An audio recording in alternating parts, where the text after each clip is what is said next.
വെച്ചിട്ട് പോടാന്നറി. ഇനി മേലാൽ എന്നെ വിളിച്ചു പോരുത്. ഞാൻ എങ്ങനെയെങ്കിലും പൊക്കോട്ടെ. നിനക്കെന്താ? ഓ ബ്രേക്കപ്പ് ആന്ന് തോന്നുന്നു. ചാൻസ് ഉണ്ടല്ലോ. ഹായ്, എങ്ങോട്ടാ? പറഞ്ഞിട്ട് എന്തിനാ? അല്ല, ഒരേ റൂട്ടാണോന്ന് അറിയാനാ. വേണ്ട മോനെ, റൂട്ട് മാറ്റി പിടിക്ക്. ഈ റൂട്ടിലേക്ക് നീ ഡൈവേഷൻ എടുക്കാൻ നോക്കണ്ട. അതല്ല, കഴിഞ്ഞ 1.5 മണിക്കൂറായി ഞാൻ ഇവിടെ അങ്ങനെ പോസ്റ്റ് അടിച്ച് നിൽക്കാണേ. ഈ റൂട്ടിലേക്ക് അങ്ങനെ വണ്ടിയൊന്നും കിട്ടില്ല. Oh, thanks for your kind information. ഒരു പരോപകാരം ചെയ്യാന്ന് വെച്ചപ്പോ അവളുടെ ഒരു അഹങ്കാരം കണ്ടില്ലേ? അഹങ്കാരി.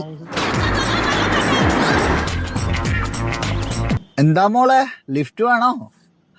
Thank you bro. കുറെ നേരമായി ഒരു വണ്ടി കാത്തു വെക്കുന്നു. സോറി ബ്രോ, ഞാൻ അറിയാത്തവർക്ക് ലിഫ്റ്റ് കൊടുക്കാറില്ല. പിന്നെ അറിയാത്തവർക്ക് ലിഫ്റ്റ് അല്ലാണ്ട് ഗിഫ്റ്റ് വാങ്ങി കൊടുക്കാൻ പറ്റുമോ?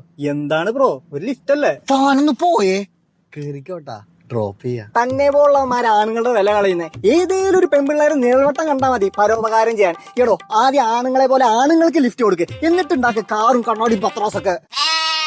അതെ, യെസ്. താൻ ഇയാളുടെ ഭാര്യയാണോ? എന്നാ ഞാൻ ഇയാളുടെ ഭാര്യ. അങ്ങോട്ട് മാറിക്ക്. പോയല്ലേ. സോറി, ഞാൻ ഇനി വഴക്കുണ്ടാക്കൂല. പോട്ടെ, പരോപകാര. ഭാഗ്യം ചമ്മീല്.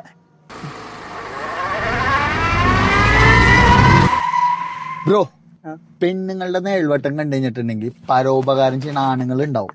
പെണ്ണെന്നോ ആണെന്നോ വ്യത്യാസമില്ലാതെ പരോപകാരം ചെയ്യുന്നവരും ഉണ്ടാവും. യെസ്. യെസ്. അങ്ങനെ ആരെങ്കിലും വന്നു കഴിഞ്ഞാൽ കയറിപ്പോക്കോട്ടാ. ഇപ്പൊ ശരിക്കും ചമ്മിയ പോലെ.